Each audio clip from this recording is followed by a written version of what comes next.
This is the story of a simple man, of the impossible choices he had to make when he found himself unwillingly catapulted into the greatest conflict to ever stain mankind's history, and of the cruel twist of fate that deprived him of a prized possession he obtained through much suffering. His name was Giuseppe Toninelli, and he was my grandfather. Born on the 5th of May 1909 in Mairano, Giuseppe lived most of his life in Lomellogno, a small, almost unnoticeable village in northern Italy. A farmer by trade, he had already fathered one daughter and had another one on the way when the fascist regime led by Benito Mussolini called him up for mandatory enlistment in the army.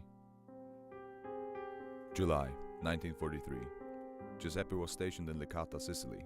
The Allied forces were readying their invasion of Italy as the strains of war had reduced its armies to nothing but a ragtag bunch of desperate men and boys. As the Mussolini government faced imminent dismantling by King Vittorio Emanuele's hand, many army officials decided to leave their troops behind to face the incoming Allied tide. Giuseppe was now faced with a crucial decision: stay and fight and meet an almost certain demise, or flee, go into hiding, and likely be hunted down by the partisans. Either way, the probable result would be death. The only alternative was something your country tells you never to consider: surrender. A dishonorable act, but is there real dishonor in abandoning arms when you've been left to die by the very same people who have forcibly pinned a uniform on you to satiate their power hunger? As the Allies stormed the Sicilian shores, Giuseppe turned himself over to the Americans, soon to be thrown into a POW camp. 8th of September 1943. A radio announcement by the newly appointed Prime Minister Pietro Badoglio confirmed that the armistice between Italy and the Allies had been signed. As part of the treaty, the Italian prisoners were to be given the choice to be freed and go home to their families, or join the Americans as paid auxiliaries. An apparently simple choice for a father of two, but not for Giuseppe.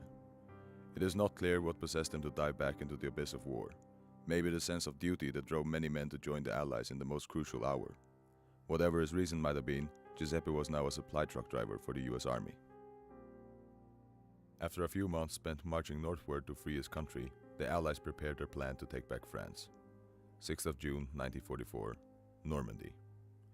Giuseppe was part of one of the later motorized units that stormed the French shores on that fateful historical day. The tide had finally turned, as every single outpost of the Wehrmacht was overtaken by force, from Caen all the way to Paris, where the Allies marched in splendid triumph on the Champs-Élysées. General Charles de Gaulle was there, waiting for the troops to come in. It was probably a mere stroke of luck, a matter of good timing, or maybe a well-deserved token of appreciation, but Giuseppe found himself at the Arc of Triumph, side by side with the famed French leader, where their picture was taken. A prized possession, more valuable than any medal could ever be. That picture doesn't exist anymore. After the liberation of France, Giuseppe was allowed to leave and finally return home to his wife and daughters, one of whom was born while he was away. Waiting for him at the Bank of Italy was a suitcase containing his compensation for his services to the United States, 250,000 liras, as arranged between the two governments at the signing of the treaty. Enough money to finally pull his family away from years of dire financial straits. Still, nothing as precious as that photograph. A relic that commanded respect, something that Giuseppe would show to anybody who'd find his way to his house in the years after the war. That was until somebody decided to take it from him. One particular visit from some distant relatives proved to be fateful, as the picture was recklessly left laying around, only to be taken by one of the guests.